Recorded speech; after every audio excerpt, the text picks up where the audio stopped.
You're aware of the history that you're trying to create here. Why are you doing it?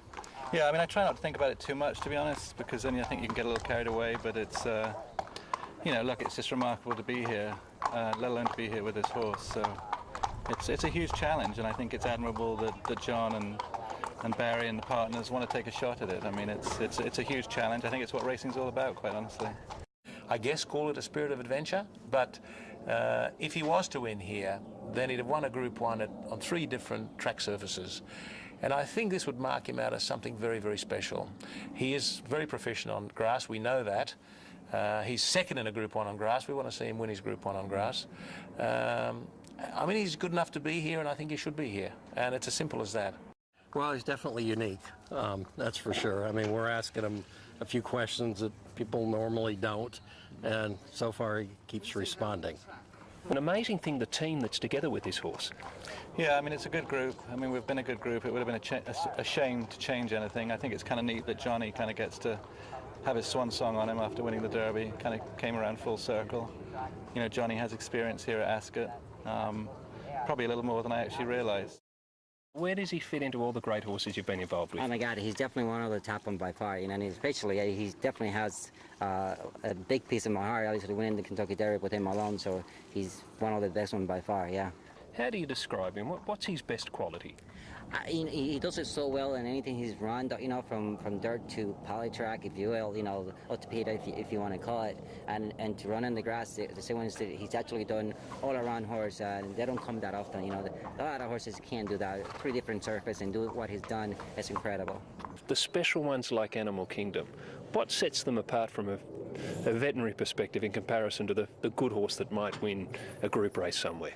You know, as a scientist, you think it's something that has to do with his heart and the size and the blood volume, and you start to quantify everything and try to be scientific about it. But I think in the end, it's the same thing we all feel. It's that they have a heart, not a physical heart, but there's something inside them that keeps them going, that keeps them competitive.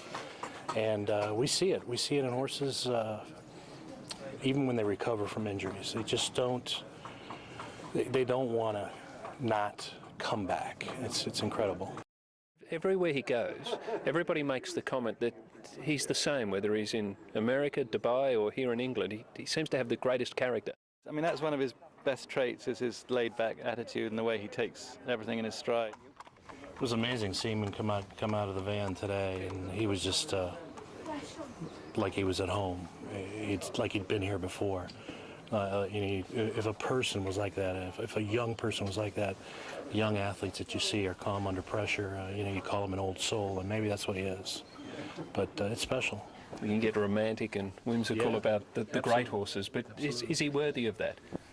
He is. I do believe so. I mean, we worked, I've been very, very fortunate and worked with horses like Barbaro and Street Sense and dozens of Breeders' Cup champions, but when you see a horse like this come back and the things he comes back from, and how he acts, how he deals with adversity, it's a real thing. It's a real thing, and he's got it. Why Ascot? Because when you win a race like the Dubai World Cup and he's a Derby winner, really there's not much more he can achieve. There probably isn't much more he can achieve, and you know, these days there's a lot of criticism from certain quarters that, you know, stallion masters are retiring their horses too early. They're not exposing their horses. It's always a great honour and thrill to run at Ascot with Her Majesty in attendance. It's a great track. It's always a challenge. It's never easy here. We just think this horse is up to it. This is a horse that can do nearly anything, so you can't blame us for having a go here.